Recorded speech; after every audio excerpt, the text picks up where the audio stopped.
Mm-hmm.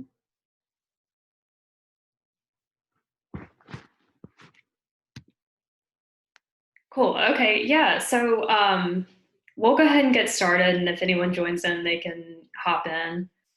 Okay. Um, cool. So just to introduce myself again, my name is Sarah. So I'm the senior program manager at Tulane of a program called Success Wave. So I work in the Office of Academic Success and Retention. And so I work one-on-one with students to help them facilitate a plan for success, whatever that looks like for them. A lot of times it's focused on academics, but it can also be around personal goals as well as career goals. So for today, I thought it might be timely to talk about how to prepare for finals. I know with being home for the semester right now, we're in the midst of, unfortunately, the coronavirus.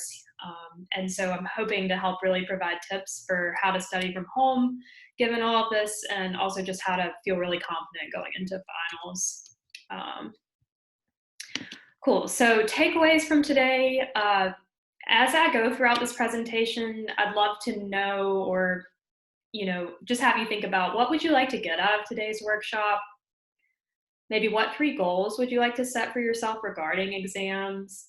That can be really important, thinking about, what goals you have, or really, what would you love that end result to be?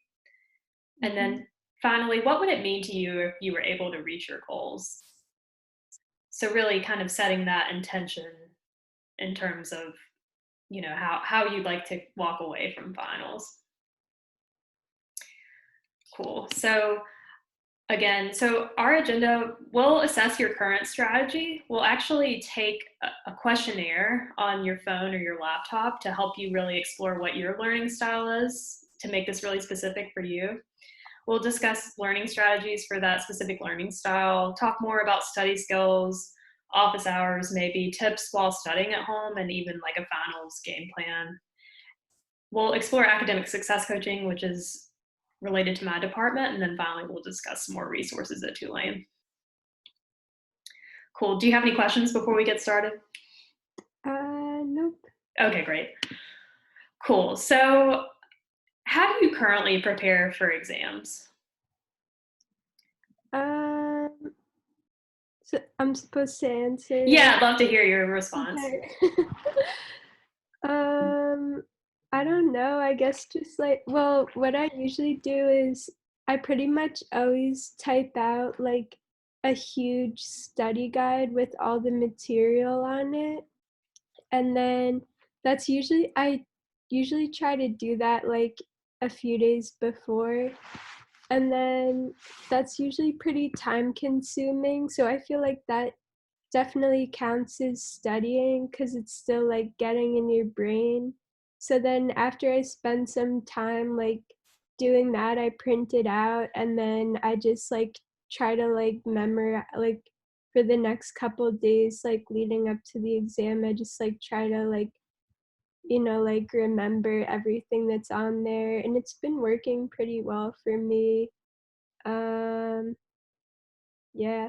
Okay, nice. So it sounds like you type out like a really detailed study guide a few days beforehand. While it's time consuming, it is definitely a form of studying. I agree with that for sure. You print it out and then you really kind of study that as well, read through it, and try to remember what's on it. Yeah. You said it's Definitely. working well for you. Do you feel like there's anything maybe that's not working well for you around your preparation?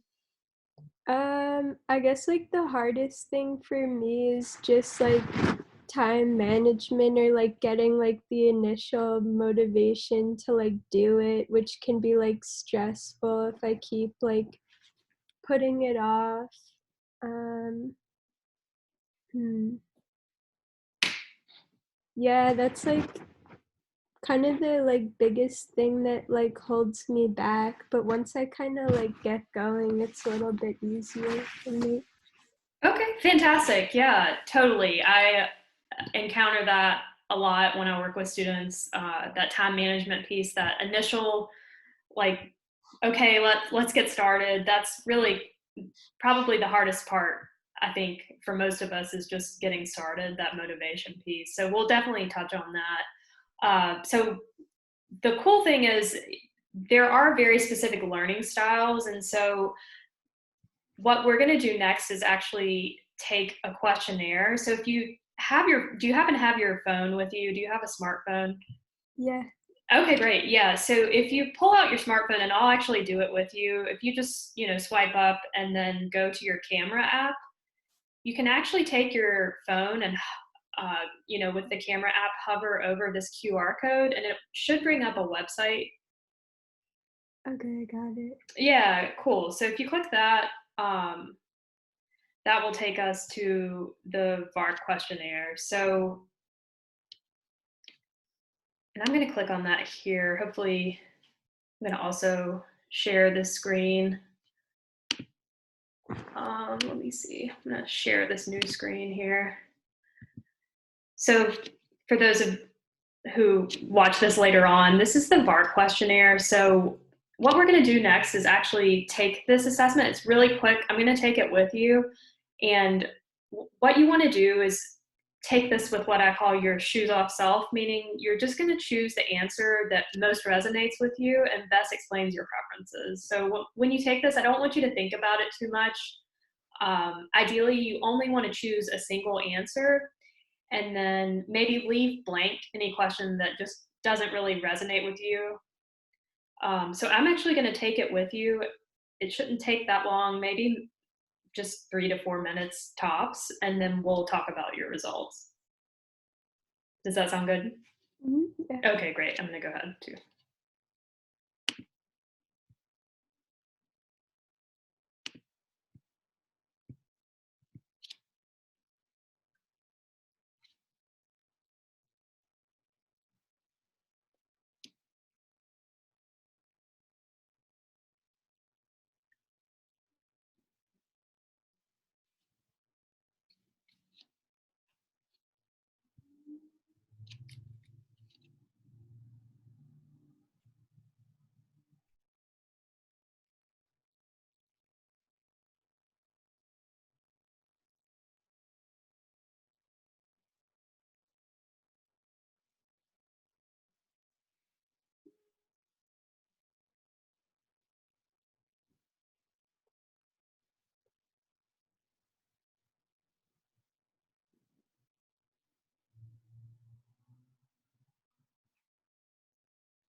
Cool. I've finished, but you take your time. Let me know when you're done.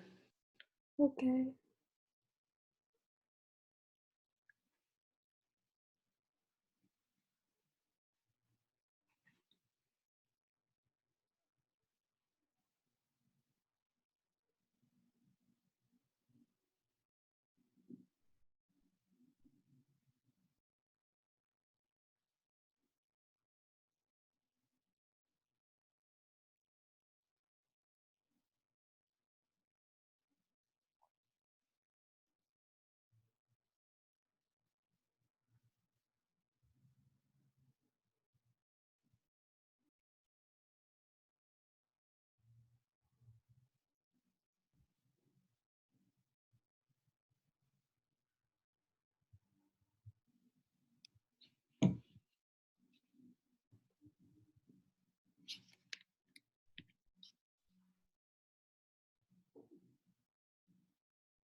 Okay, finished.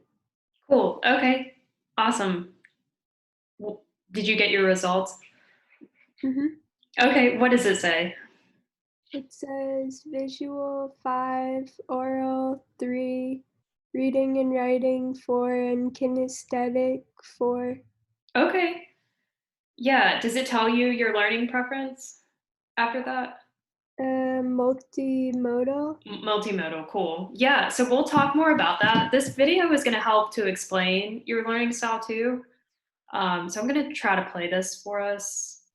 Hopefully, it's not too loud at the beginning. Mhm. Let's see.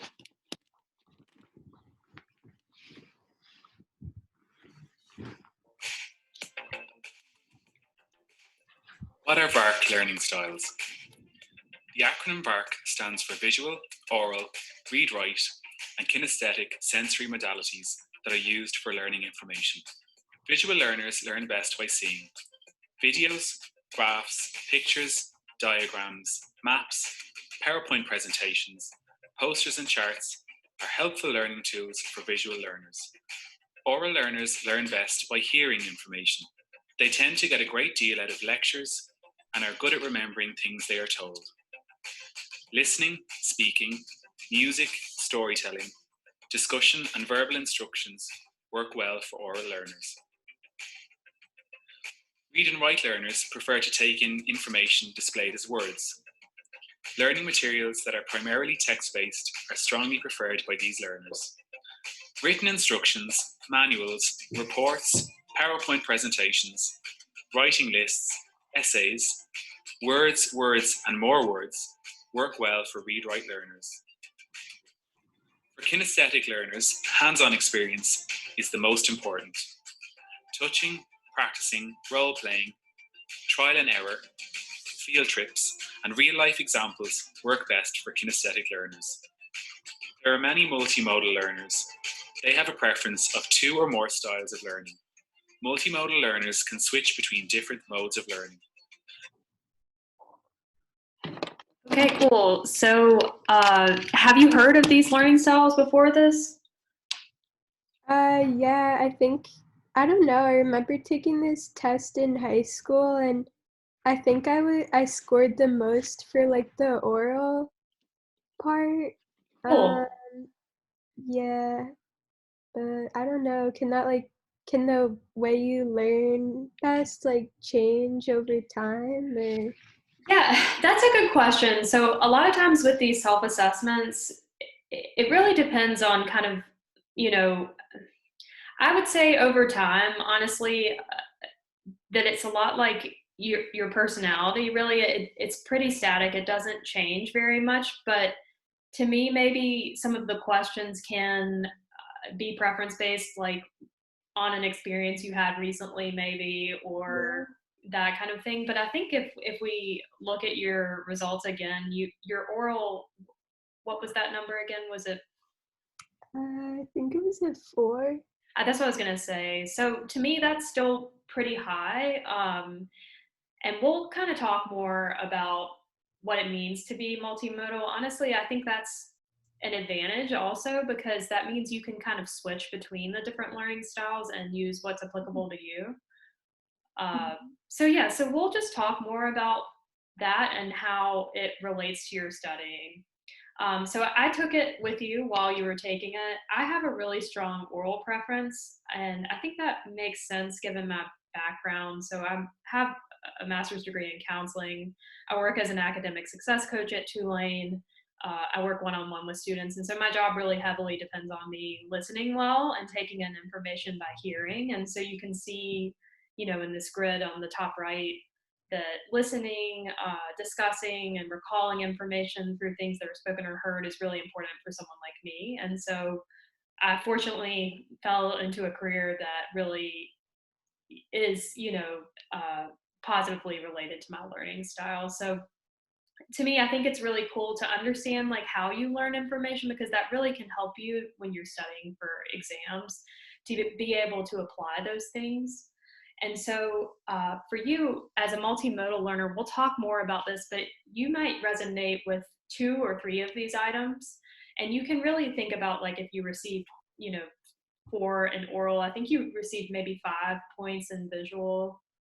Mm-hmm. Yeah, that perhaps when you're studying for visual strategies, it's important for you to kind of think about putting information into charts. So when you're creating that study guide, maybe you may already, uh, do things visually that help things to stick out, such as using like different formats, different fonts, colors to emphasize important points. Do you find that you do that when you do your study guides? Yeah, I use like different color highlighters for like different kinds of things, and then as I'm like going through it, I'll like circle things or like add notes and like draw stuff.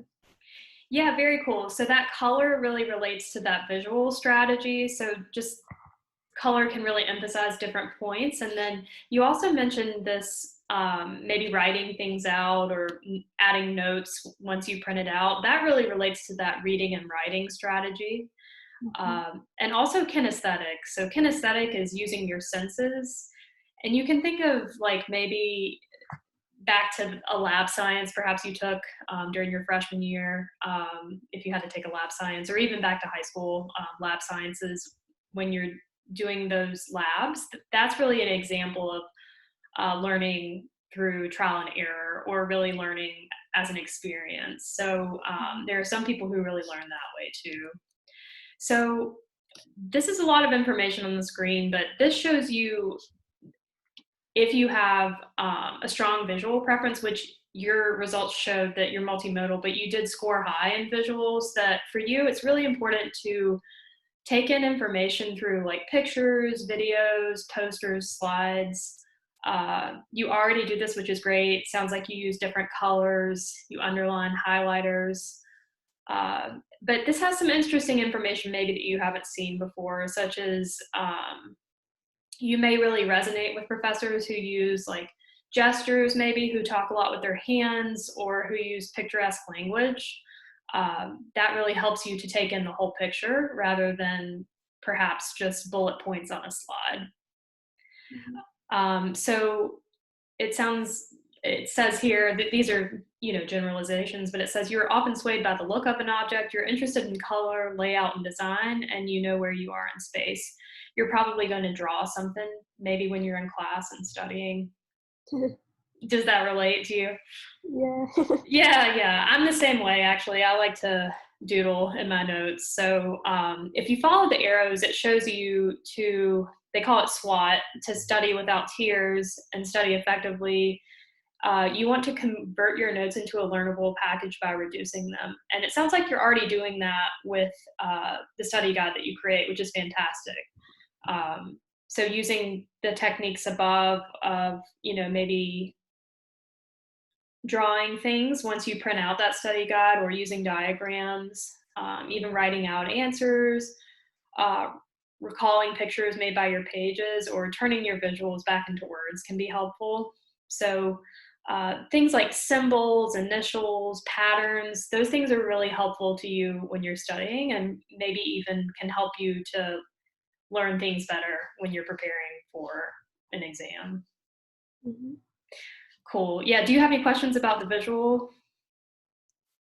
Uh, no, I think I'm good for now. Cool. Yeah. So we'll look at the other ones too, because, as a multimodal learner, this is something that may resonate with you also. So kinesthetic, um, and this makes me think of your study guide, because people with kinesthetic really use like kind of all 5 senses to take in information. So sight, touch, taste, smell, sound. This can be, if you think through your labs. I know we talked earlier about how, you were studying abroad, probably doing a lot of really cool hands-on learning experiences with your language classes and things like that. So those hands-on approaches can be really helpful for someone who prefers like a kinesthetic learning style. So someone with a style to study without tears would want to think about really converting their notes into a learnable package, because sometimes your notes, if you prefer kinesthetic, may not be concrete or relevant enough because the topics were such. So You may need to remember, like, what were the real examples that the professor gave into the class. So thinking of maybe examples that were discussed in class, or using case studies and information from your text to help with principles and abstract concepts. Especially can be helpful to talk about your notes with someone else who's maybe kinesthetic. So someone else who, like from your class, for instance, who was really into the exhibit or into the tour, the trip that you went on, to help you to discuss the concepts. So pictures and photographs that illustrate an idea. I think this, also relates to that visual preference. So just really applying that visual portion as well, and recalling, what that experiment, what that lab, or what that field trip was like. So to perform well in any test, you would really want to think about writing out practice answers, paragraphs, maybe even role playing an exam situation in your room, and really experiencing the exam so that you can understand it. So for someone who really prefers kinesthetic, the ideas on the page are really only valuable if they sound practical and relevant. So that means that you really need to see a solid example of how this might be useful for you in real life, a practical example for it to be relevant. So that's the kinesthetic preference. Okay. Cool. And then oral, this is really my strategy. I actually scored strong in kinesthetic as well, but oral strategies, this is actually my preference. So I resonate with this a lot. It says, if you have a strong preference for learning about oral methods or hearing, I should use some of the following. So for someone like me who is oral, it's really important to actually attend class. So I'm not someone who can just kind of skip out on class and do well on an exam. I'm actually in the Master's of Business program at Tulane at night. So I know what it's like to be a Tulane student. So for me, this transition to online classes has been a different experience because, I'm used to going to classes in person. And but definitely still really useful for me to watch the information online, and I've still found it incredibly challenging and valuable. So it's really important for me to still attend discussions and tutorials. I really learn by talking with people, so discussing topics with my peers, with my professors, and explaining things to people. So really, like, this interaction with you, Emily, and with other students really helps me to explore new ideas, maybe find new ways that students learn, things like that. So things that I do to help study as an oral learner, I like to actually record lectures if I gain the permission from the professor. That really helps me when I'm studying for a final, if I can watch recorded lectures. So for any of you listening later on, right now especially, it can be super valuable if you're an oral learner to go back and watch pre-recorded lectures to pick up anything that you may have missed. And so other things that you can do are maybe remember interesting spoken examples, stories, or jokes. Maybe describe pictures or visuals to someone who wasn't there. So if you have a friend or family member that you enjoy talking to, and that maybe there's a class you particularly like, it can be helpful to discuss that class with them to help really solidify the material for you. So for me, as an oral learner, my notes might be poor because I prefer to listen. So it's hard for me to even write notes sometimes because I'm trying really hard to listen. So a lot of times it's important that I talk with others and collect notes from books. I really have to reread my notes and class notes and then summarize them in that way. So I learned too when I study by asking others in my class to kind of hear my understanding of a topic. So I might say something like, this is how I understand this concept, explain it, and then does that make sense to you, or am I missing something? That really helps me to understand if I may be, addressing the topic correctly, or if maybe I need to add something to my understanding. So for me, it's important to really imagine, talking with my professor, listening to what they say and writing things down. I really resonate with this a lot. I need to study somewhere quiet to recall ideas because I'm really trying to kind of remember what was said. So if I am listening to music while I'm studying, it might be kind of like on Spotify, I'll pull up like intense study session playlist or something. Typically it's something that doesn't have like words. So it's just kind of instrumental music.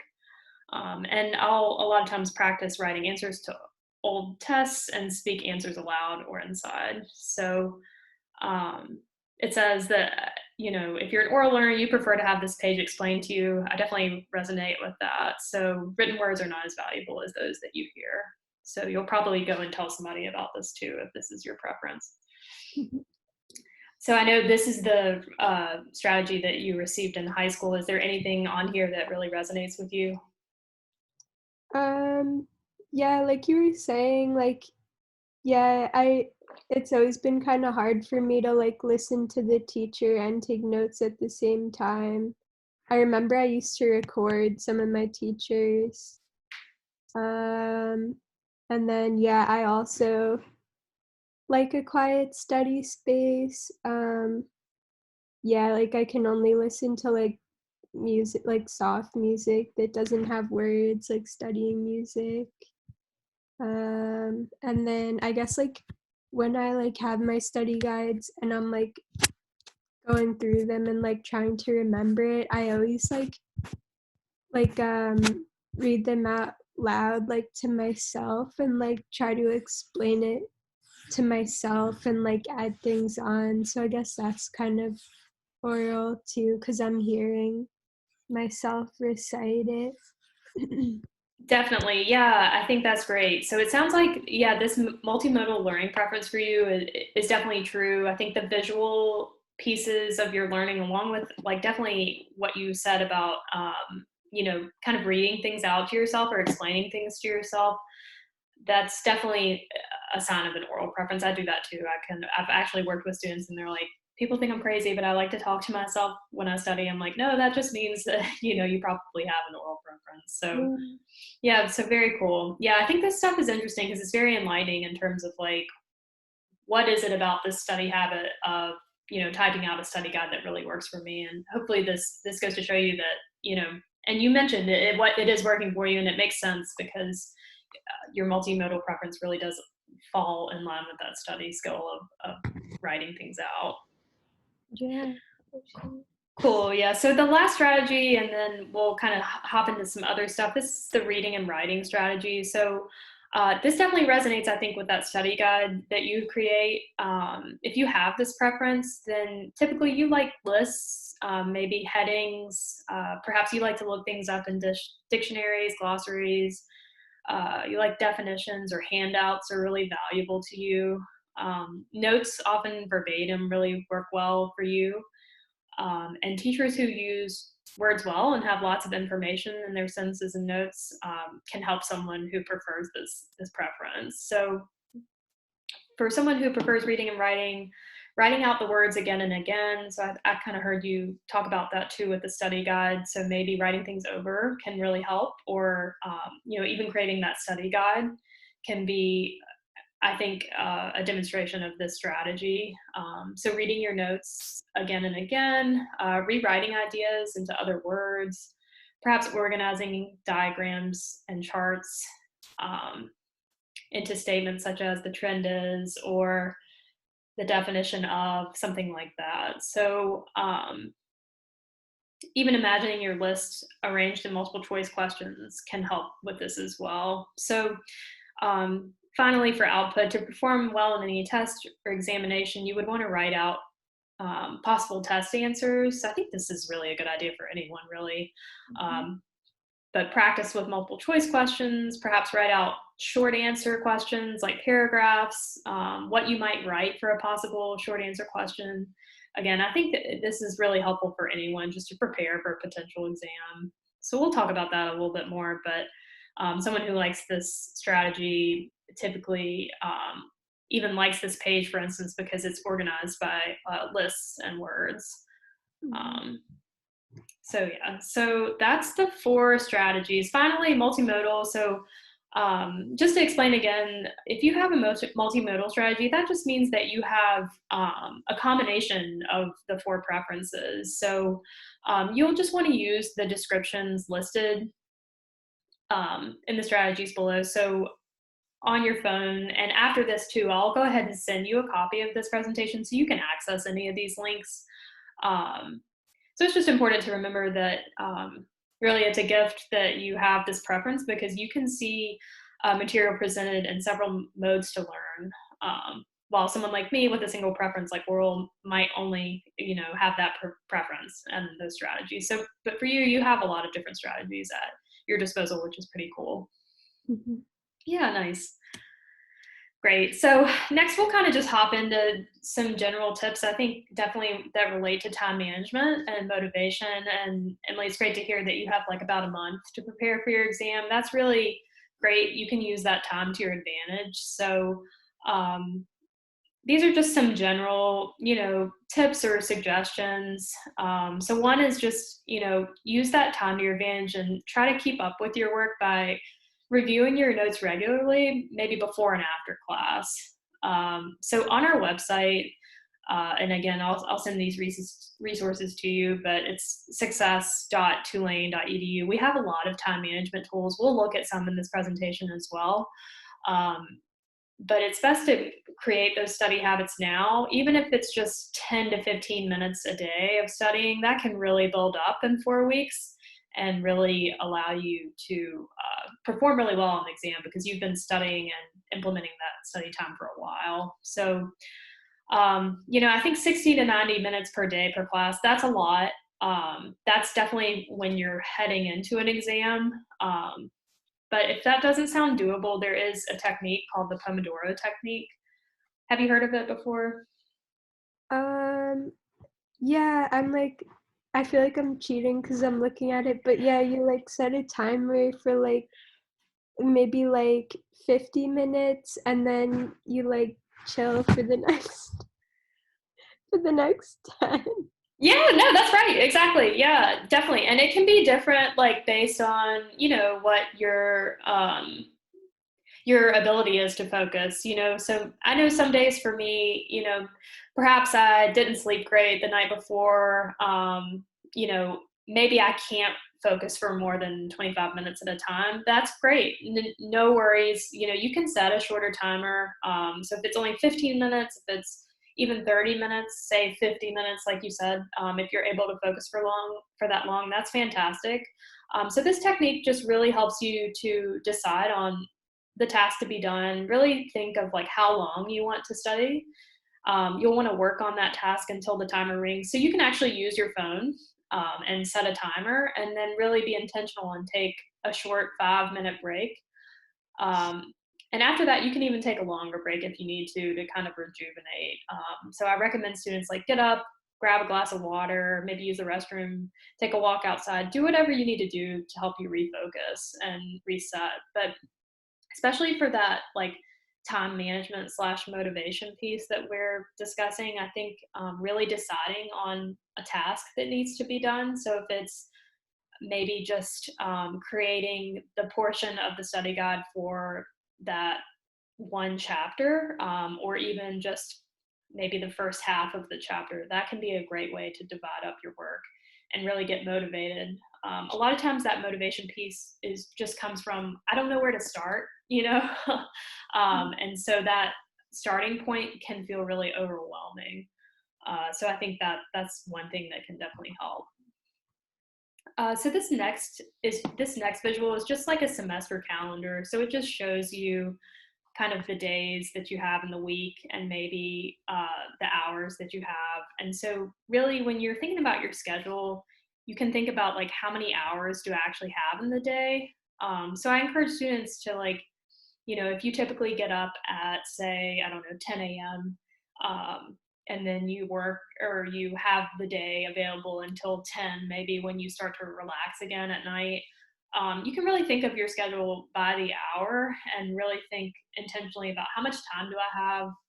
So you would want to create a grid like this where you maybe put in your classes for the day, any other obligations, like if you like to work out or if you like to listen to music or paint or talk to your friends, whatever it might be, really assigning a time to that so you can see how many hours do I actually have in the day, and then thinking about your energy levels at those times too. So I know for me, I like to do a lot of projects early on in the day because I find that's when I'm most energized. So for me, it's important, like on the weekends, for instance, when I'm studying for my classes, to maybe do it in the morning rather than waiting until night. Um, so that can be something to think about too for that motivation piece. So those energy levels really play a part in that motivation. What if you never have energy? Yeah, yeah. So are you feeling pretty lethargic? Yeah. Yeah. Has your sleep been, I guess, kind of messed up recently? Yeah, I sleep like all the time. I guess just not having the structure in my schedule, it's like tough.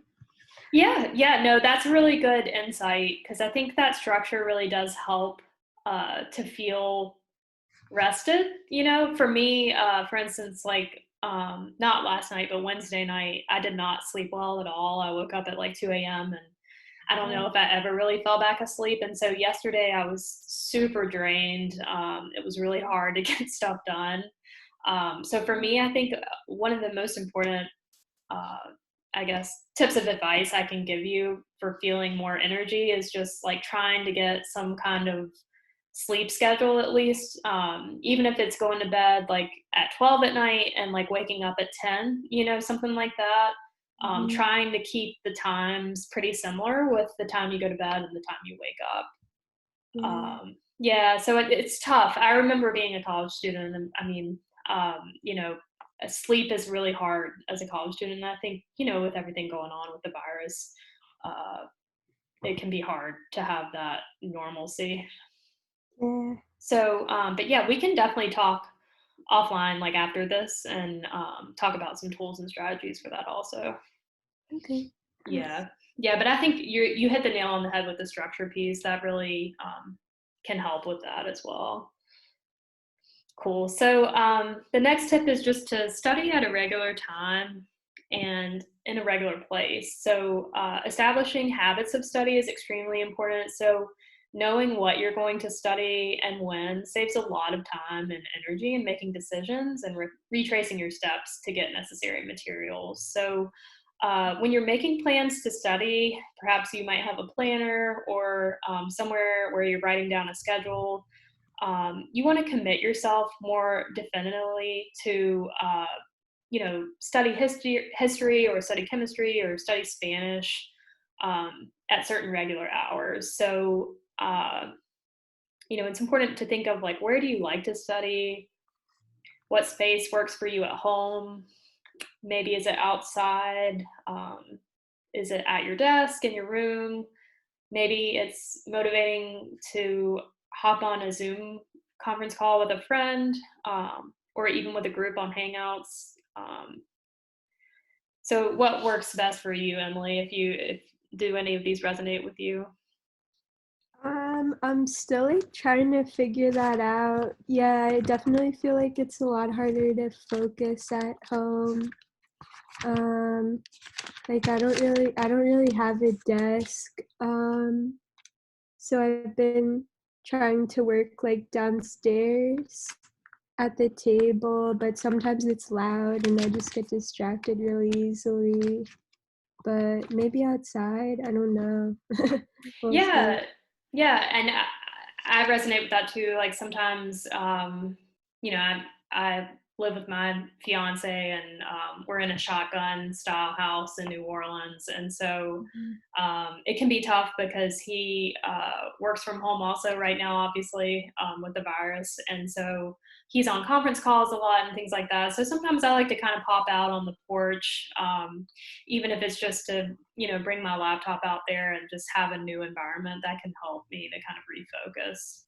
Yeah. So yeah, definitely an important part of, like, I think that feeling that energy to study, because it can be hard if there are other people in the room and it's loud, it's hard to focus. Mhm. Cool. So the next piece is just that concentration piece. I think if you have a Mac or if you have your phone out, just closing that or putting that away, whatever you have to do to concentrate, really makes a big difference. So I know for me, when I study, I really have to kind of take my iPhone and like just leave it in the other room. Yeah. Because if I see a notification pop up from a friend on Instagram, or if I get a text from, a friend, then that's going to distract me, and I could get taken away from my studies for 15 to 20 minutes, and then my motivation is shot and I'm done. So again, that's where that Pomodoro technique really comes in. So studying in short bursts can really help with that concentration / motivation piece. So even if it's just 25 minutes on, 5 minutes off, limiting your screen time, and then like using those study breaks as a reward system. Mhm. Yeah. So next, I'd love to talk about like just tips on how to stay productive when you're studying at home. So I added this obviously after the virus. So similar things to what we've been talking about, but really designating a workspace in your home. So maybe that's something to think about, for the next few weeks, is like really finding a space that works for you. And then making a list of tasks you need to complete. So really organizing yourself can help. Not getting distracted maybe by like house chores or things like that. I think we all fall privy to that. Like, for instance, maybe even doing laundry is more attractive than studying. Sometimes it makes you feel like, oh, I'm still getting something done. Mhm. But, just really trying to focus on the task at hand and leaving those other tasks for a different time.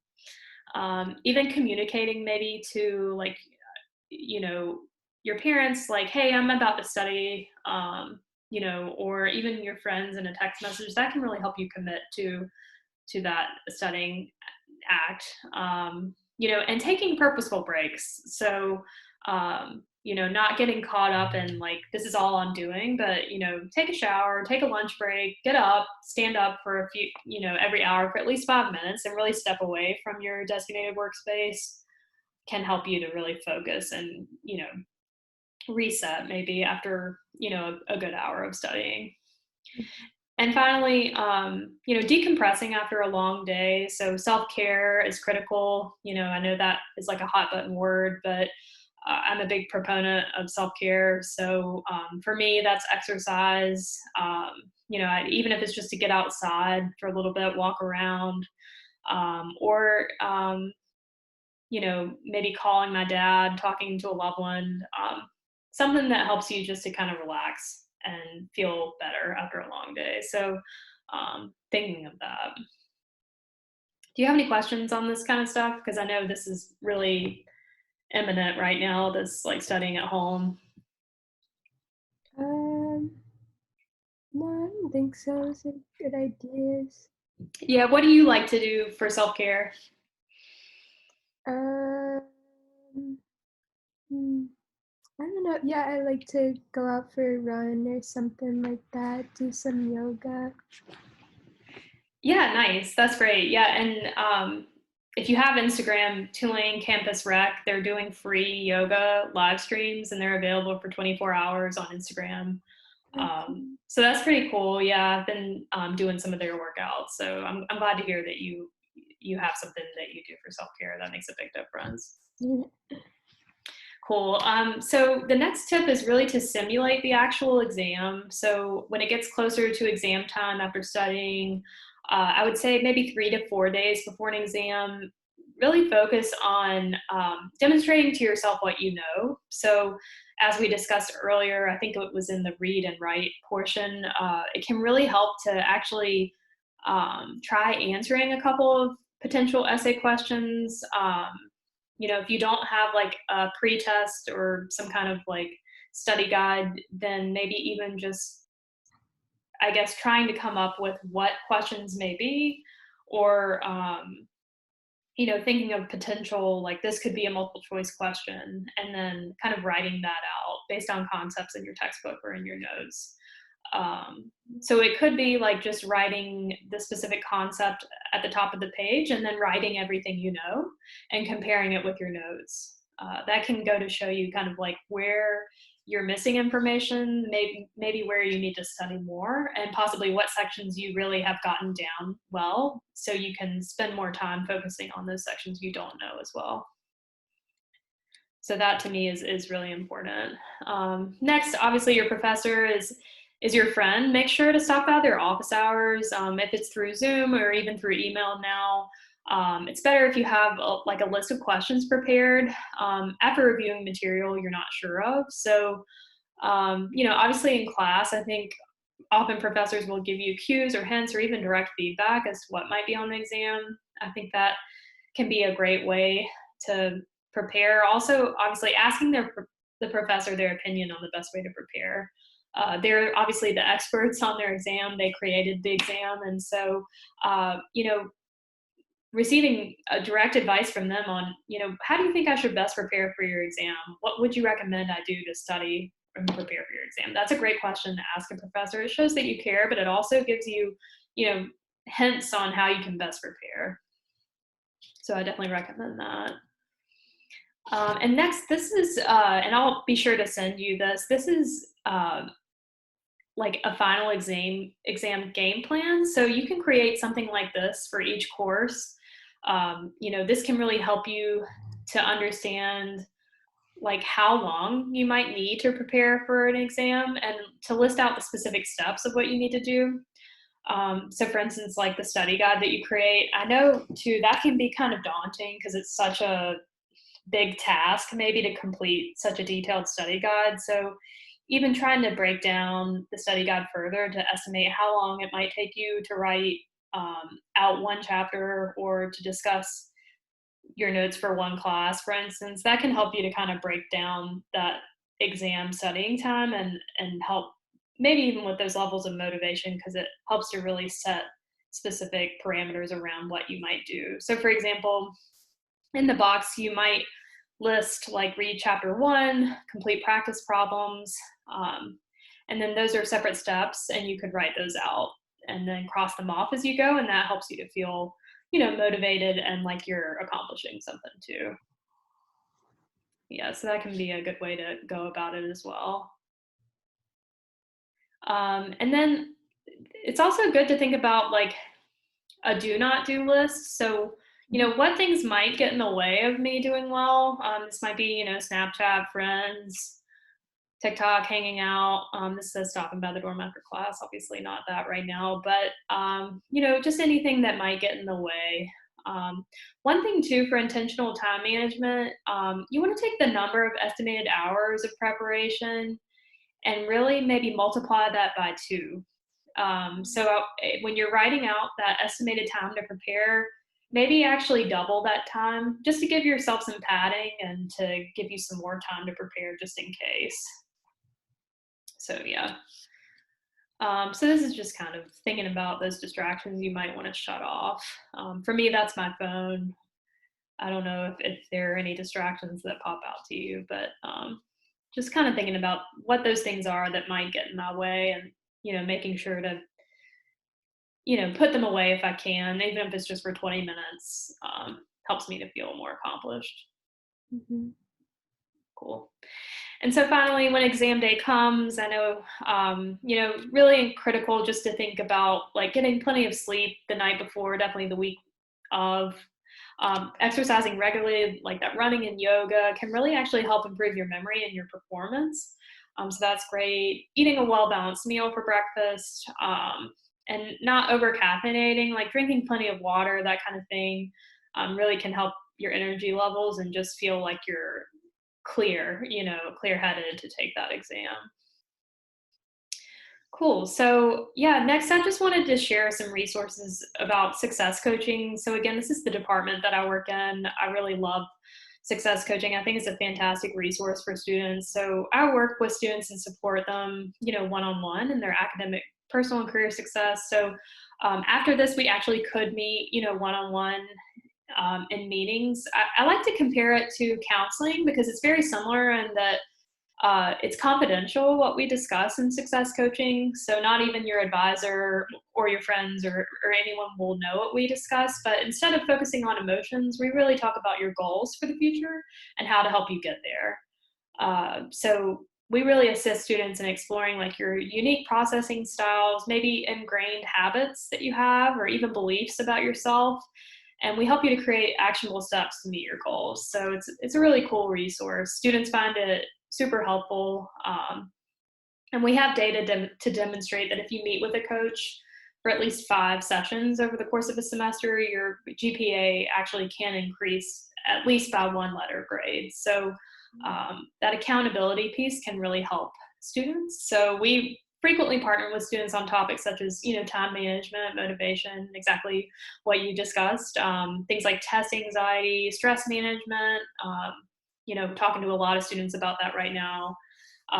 Even the transition to college, or even that transition after college. I know, like as a junior, you might be thinking about plans post-grad. So we talk to students about that a lot, decision making and social fit. So we're just all about supporting students wholeheartedly and helping you to feel your best in whatever way that means for you. We want your Tulane experience to, be a great one, and we're hoping to help you to get to that, whatever that might look like for you. So it's really cool to me that it's personalized. When you come in for a session, I won't say, today we're talking about time management.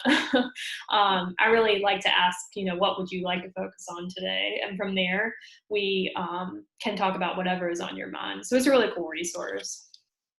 So if you're interested in meeting with me, I'll definitely send you an email after this, but you can also check out our website. I'll send you this link. And we have a lot of great resources on there, a lot of the ones that I pointed out in the presentation. Obviously, academic advising is great if you have any questions about your schedule. All of the resources are available now virtually also with the virus, now that we're at home. So you can meet with us virtually or by phone. So that's pretty cool. The Goldman Center is there for accommodations for students, as well as the Academic Learning and Tutoring Center. So, tutoring is still available virtually this semester. And then finally, CAPS for counseling services. I know this can be a stressful time, so they're available through the line if you need support in that way. But yeah, this is my contact information. Feel free to take a picture of this. That's my email, phone number. And if you pull up this link here, that will actually take you to a page where you can meet with a success coach. So you can pull up that QR code. Again, I'll send this to you, and that's me. So yeah, do you have any questions for me? I don't think so. Thanks so much, though. Yeah. Do you feel like you, maybe got some tips or tools for like motivation and that time management piece?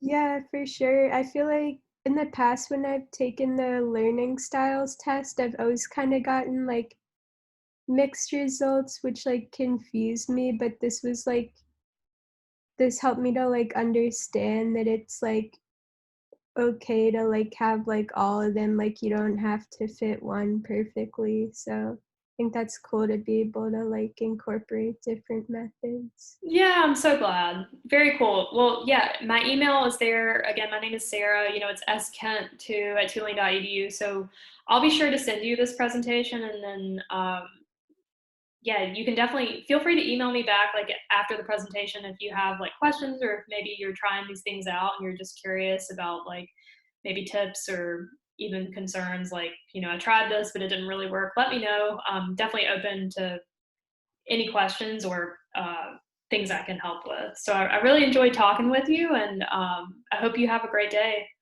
Thanks so much. Yeah, thank you. Take care. Bye. Bye-bye.